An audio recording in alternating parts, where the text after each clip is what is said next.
नमस्कार दोस्तों, आप सभी का बहुत बहुत स्वागत है हमारे YouTube channel the top agriculture farming में। दोस्तों आज हम बात करेंगे पत्ता गोभी की उन्नत खेती कैसे करें और इसकी देख रेख कैसे करनी चाहिए और इससे जो है लगाने का सही समय क्या होता है, लगाते समय किन किन बातों का हमें ध्यान रखना चाहिए। जब भी आप पत्ता गोभी की खेती करते हैं तो आपको किन किन बातों का ध्यान रखना चाहिए ताकि आपका जो पत्ता गोभी है वो काफ़ी अच्छा आपको उत्पादन दे और जिससे आपको काफ़ी अच्छा लाभ मिल सके। दोस्तों इसकी खेती करने का दो तरीका होता है। पहला होता है दोस्तों समतल विधि से और दूसरा होता है मेड़ विधि से। दोस्तों आप समतल विधि से भी लगा सकते हैं और आप मेड़ विधि से भी लगा सकते हैं। मेड़ विधि के लगाने का फ़ायदा ये होता है दोस्तों कि आपका जो पत्ता गोभी है वो बहुत जल्दी तैयार होता है, क्योंकि जो मिट्टी होती है वो भुरभुरी होती है। जो मेड़ होती है उसके अंदर जो जड़ों की विकास काफ़ी तेज़ी से होती है, तो आपका जो पौधा है वो काफ़ी तेज़ी से विकास करता है। जब जड़ों के विकास होगा तो पौधा भी विकास करता है। अगर आप समतल भूमि पे लगाते हैं तो उतना तेज़ विकास नहीं करता है, इस चीज़ को ध्यान में रखिएगा। दोस्तों यहाँ पे जो पत्ता गोभी की खेती की गई है, ये हाइब्रिड पत्ता गोभी का जो है बीज लगाया गया है और यह दोस्तों आपका जो है 25 से 30 दिन का पौधा हो चुका है। से ऐसे किसान होते हैं दोस्तों जो समतल विधि से ही लगाते हैं, क्योंकि उनके यहाँ जो है क्यारी मेड़ वगैरह बनाने की समस्या रहती है, वहाँ मशीन नहीं मिल पाता है, जिसकी वजह से सीधे वो समतल ज़मीन पे ही लगा देते हैं। यहाँ पे जो आप पौधा देख रहे हैं ये काफ़ी स्वस्थ पौधा है। अभी इसका जो है निराई गुड़ाई चल रहा है इसमें। अब बात करते हैं दोस्तों खेत की तैयारी करते समय किन किन बातों का हमें ध्यान रखना चाहिए। जब भी आप खेत की जुताई कराते हैं उस समय किन किन बातों का हमें ध्यान रखना चाहिए। सबसे महत्वपूर्ण चीज़ ये होती है दोस्तों, जब आप अपने खेत की जुताई कराते हैं उससे पहले आप अपने खेत में गोबर की सड़ी हुई खाद को डाल करके फिर आप उसकी जुताई करा करके 2-4 दिन के लिए छोड़ दें। फिर उसके बाद आप जो भी पौधा लगाना चाहते हैं गोभी के, उसे ट्रांसप्लांट करना चाहते हैं तो उसको जो है आप बीज उपचार कर लें। जब आप उसके जड़ों को उपचारित करके ही लगाएं, जो उसकी जड़ें होती हैं उसको उपचार कर लें, फिर आपका जो नर्सरी है वो काफ़ी स्वस्थ हो जाता है। और जो भी आप पौधा लगाते हैं उसमें दोस्तों एक चीज़ का और ध्यान रखना होता है कि आप जो है इसकी पौधा लगाने के बाद तुरंत सिंचाई करने की आवश्यकता नहीं होती। अगर तुरंत सिंचाई कर देते हैं तो आपका पौधा काफ़ी नुकसान होता है, आपका पौधा काफ़ी मर जाता है। तो दोस्तों आपको करना क्या है कि आप जब लगाते हैं तो थाला विधि से थोड़ा थोड़ा पानी देना रहता है। 2 से 3 दिन तक ये प्रोसेस करना रहता है। 2 से 3 दिन तक अगर आप करते हैं तो आपका जो पौधा है वो लग जाता है। उसके बाद आप 8 से 10 दिन के बाद इसमें जो है सिंचाई कर सकते हैं।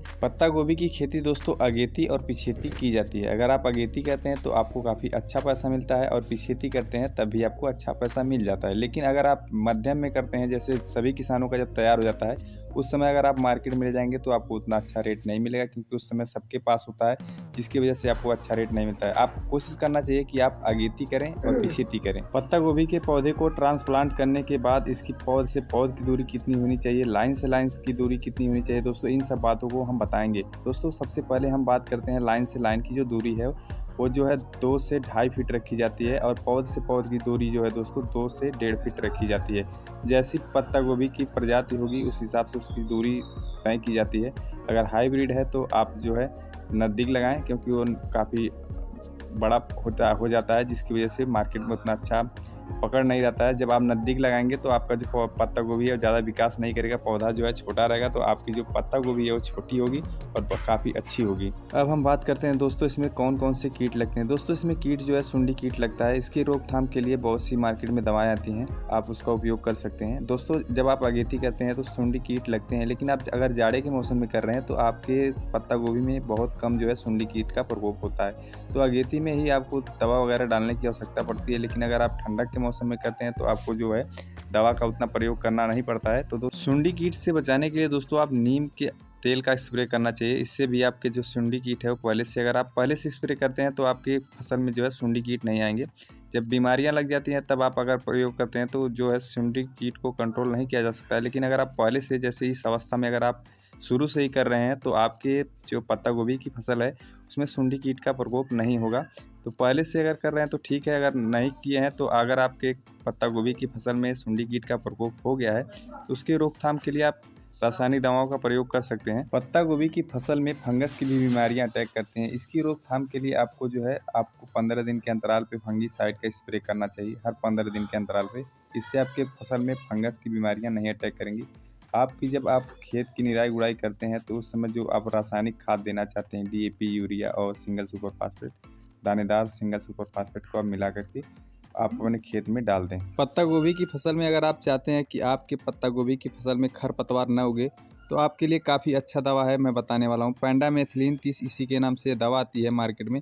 जब आप रोपाई करने जाते हैं पत्ता गोभी की फसल की, तब आप उसी समय जो है पहले उसको जो है दवा को स्प्रे करना होता है। और ये भी ध्यान रखें कि खेत के अंदर नमी हो, और एक टंकी के अंदर जो होता है 30 ml से ज़्यादा दवा का उपयोग नहीं करना चाहिए। खेत के अंदर जितना नमी होगा उतना अच्छा दवा काम करता है। बहुत से किसानों का ये शिकायत रहता है कि ये दवा जो है नुकसान करता है, लेकिन आपको सही तरीका मैं बता रहा हूँ। 30 ml अगर डालते हैं और खेत में नमी है भरपूर, तो आपके खेत में एक भी खरपतवार नहीं उगेगा। दवा डालते समय आप दवा का जो स्प्रे होता है, जो फुहारा होता है, वो धीरे धीरे मतलब चलाना चाहिए। स्प्रे करते हुए धीरे धीरे बढ़ना चाहिए, और आगे से जो है पीछे की तरफ आना रहता है। और इस चीज़ को ध्यान रखिए, जितना अच्छे से आप स्प्रे करेंगे, दवा का डोज काफ़ी कम होता है, और आप जो है जितना अच्छे से स्प्रे करेंगे, मिट्टी जितना अच्छे से भीगेगी उतना अच्छा काम करेगा ये दवा। तो दोस्तों, इस तरह से आप अपने खरपतवार को कंट्रोल कर सकते हैं। अपनी फसल में जो कुछ भी आप फसल लगाते हैं उसमें आपका खरपतवार एकदम कंट्रोल हो जाता है। इससे आपकी फसल पे भी कोई बुरा असर नहीं पड़ता है, और जब आप डोज कम रखते हैं तो आपका पौधा भी काफ़ी अच्छा विकास करता है। मैंने इस दवा का कई बार प्रयोग किया है, काफ़ी अच्छा रिजल्ट रहता है। सही तरीका न जानकारी होने की वजह से बहुत से किसान जो है उनको नुकसान उठाना पड़ जाता है, क्योंकि बहुत से हमने देखा है कि किसानों को बताया जाता है कि आप एक टंकी के अंदर 100 ml का प्रयोग कीजिए, 50 ml, 70 ml, 80 ml का प्रयोग कीजिए।